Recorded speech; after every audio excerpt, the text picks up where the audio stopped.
All right. Here is the final finished product of a quickie.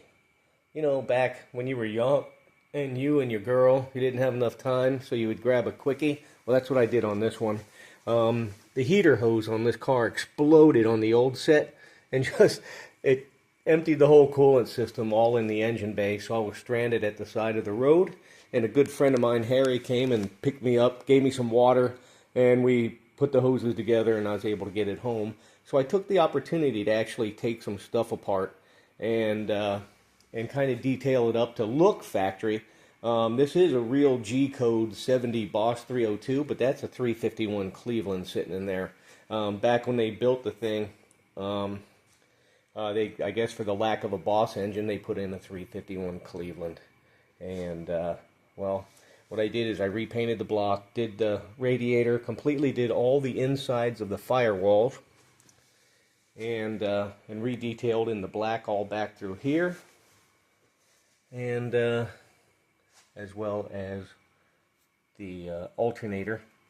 And then I took the fuel line, which is a 351 4-barrel. It would normally go up here into the right side, so I spliced the line right there at that place, which allowed this to come over and go through this loop with the rubber insulator in there. And then what it does, it just perfectly shoots from there and goes right up into the carburetor feed. So it's a nice metal line, predominantly a metal line, and it's secured all the way across the engine. So nice and safe, nice and tidy. And I did get the correct Autolite yellow stripe that came from Kentucky Mustang on a sale. They had them there and they look quite nice. They're factory correct for the 70 model year. And well, anyway, this car runs nice. Like I said, it's a real Boss. It's got the white interior. This is one of 173 out of 7,013 total production.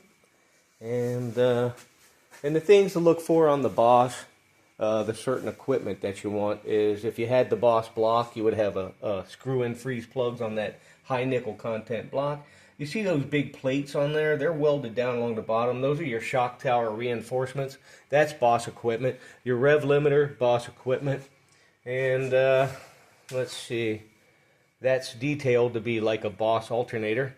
And this is a little short. This is from a different model, but it's the shaker hood. It's a replacement, but like I said, this thing's not stock, but it sure looks good. And also there's a prop rod in the trunk with the mini spare and the jack tucked in with the felt piece on it. And just all kinds of neat Boss equipment. And then of course, you've got the competition suspension. That's another big Boss equipment.